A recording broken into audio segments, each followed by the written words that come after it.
lots of material is being produced about Marx. In Britain, for instance, we're very lucky to have the 50 volumes of his and Engels' work.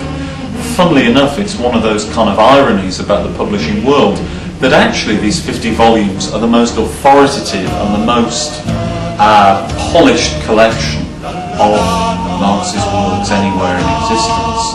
Other countries have tried to do much bigger projects and have finished them.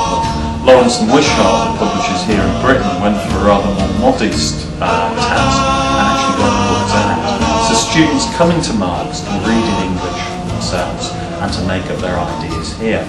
In the library, we've got no particular remit. We provide the books, you go away and you think about them yourself. You come to your own conclusions. Nobody's going to tell you what to think or what to say. To actually come to appreciate that our vocabulary, our way of seeing the world around us, whether it's in terms of music, think about a Shostakovich symphony or Prokofiev or an Alan Bush, they're all Marxist music. Economics, Dobb.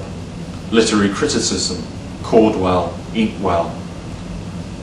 Art, Klinger, John Berger. History, A.L. Morton, Christopher Hill in this country, are all areas which have been profoundly influenced by Marx and Marxism, the science that he gave rise to. Our very vocabulary, in many ways, is Marxist because Marx had to come to terms with the Industrial Revolution. This refashioning, remoulding of the world that he was seeing around him. He had to find a whole new vocabulary to explain a unique development that was then gripping humankind in the mid-years of the 19th century. So, sociology, economics, they're powerfully influenced by Marx. The whole way economists describe the Industrial Revolution come in large portion from capital. You don't have to accept Marx's verdicts, but you have to look at his method and his vocabulary for understanding the world about him. Marxism, however, remains, if anything, a guide to action. There is nothing more inimical, nothing more out of place in Marxist thought than the idea of it being a rigid orthodoxy that can't be expanded or improved upon. Marx's concept of the dialectic is about change, it's about innovation, it's about the clash of ideas, it's about making ideas that are fresh and new. And that, in the world today, is something very important, I think, for new generations to look at. A library to honour the life and the achievement of Karl Marx. Well, there are two answers to this question, and they're interlinked. The first reason why 1933 was it was the 50th anniversary of the death in London of Karl Marx. That brought people together. Marx's ideas, of course, were very current, especially after the 1917 revolution in Russia.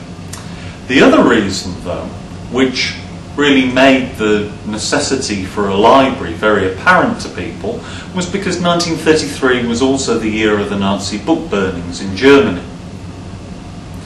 That destruction of the riches of European literature works not just by Jewish people or by communists, but by liberals, by social democrats, by anybody who said anything that the Nazi Party didn't like.